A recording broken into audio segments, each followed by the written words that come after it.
like that, and you could add, you know, add as many as you want or whatever you want. Then for the rest of the page over here, and I can see we've already went over 10 minutes, so it's going to be a two-parter. Okay, we are going to add, I did this cute little journal tag. It's, I used the mini monograms cartridge to cut out the scallop, and then the circle actually is just a punch, but you could just cut it out with mini monograms if you wanted.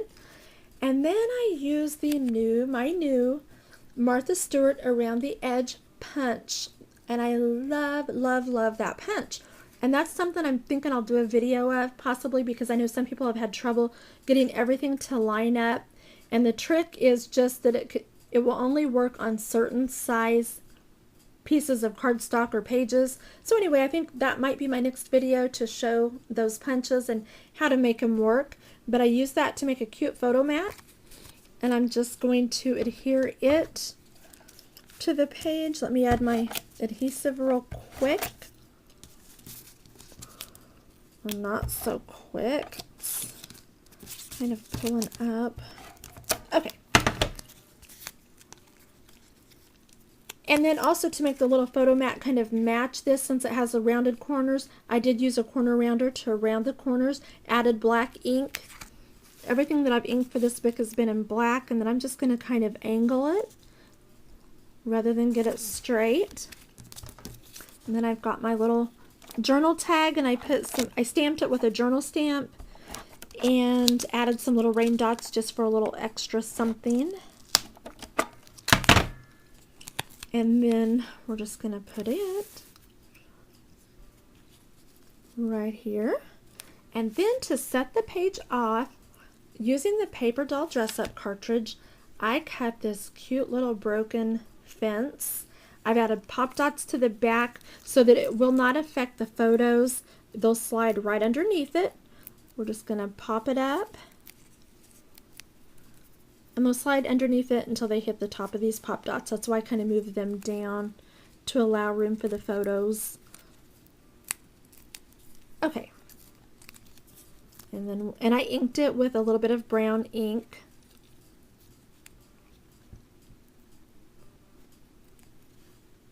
Oops. Just add it kind of like that. And there, I don't know how well, let me move the camera back and see how well you can see that page. There you go. And then is what I want to do, but I'm not going to do it yet. I'll do it in just a minute. I do want to go back and add some stickles to the castle peaks, but I'll save that until the very end because it does have to dry. So let's move on. I think we're about to get it. I have already added this photo mat to the back of this page. This is the back of the castle, so we do have some more little tick marks. They don't look too bad, but it will look nicer if we cover those up. And I had, and I don't see it, I have a journaling tag that I cut out, and I think I just lost it. What did I do with it? Okay, well guys, I'm sorry. I'm going to keep moving because I don't see it. I will show it in the photo because I had a... Nope, you know what? I messed up, I think. The back of the pumpkin is what has the round journaling tag because it will cover up that whole mess. That's why this didn't work. This little cut right here is going to go... Move my camera. There we go. On the back of that, and it'll cover up the castle marks, but I have lost my journal tag. I'm not sure what I did with it, so I'll have to find it and then I'll show it in the photo. But so let's just attach that, and it's going to cover up those little ticks on the castle. See, it really is easier to use the hide contour feature if you can, but that turned out all right, just like that. So we're done with that page. Now, this is something that I really like to do. We're now on the witch page, and I really like this paper, and I hated to cover it up. So what I did was I matted this same paper for my photo mat. So I just took this exact same background paper, cut it out, chose a coordinating color for the mat, and I'm just going to adhere it just like that. I'm not going to take time. I'll glue it down in a minute, but that is what it looks like, and I just love that. It just kind of gives it some pop, and I love to make the mat the same as the background paper, so it's kind of a fun little trick. And then for the last page, I just did this fun little skeleton photo mat in black, nothing special, just very simple. I love this paper, and I'm not going to cover it up, and it matches the sparkly yellow moon perfect, so I'm going to leave it. And then if you look at the book closed, you can see how it all came together. I will go back and I'm going to tie ribbon around the spine of the book, and I will show pictures of that. I'll get that journaling tag on the back of this pumpkin to show how you can hide that. And then for now, I just want to show you how to use the stickles real quick, and then I'll have to let it dry. I'll finish it up and get some photos.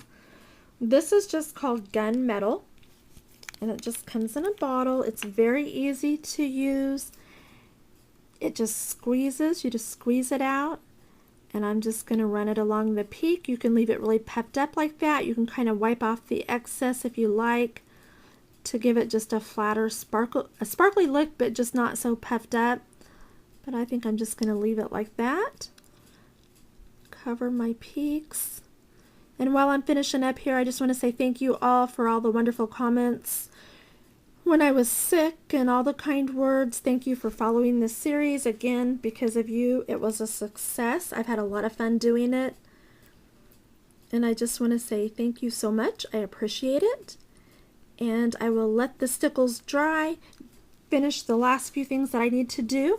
I hope to see lots of pictures of your books and albums when you get them finished. I know that they're going to be adorable.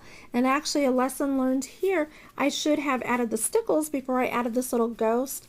I'm just going to pop it up, go ahead and add stickles to that peak, and when it dries, I'll add the ghost. Well, guys, that's it. That is the whole process.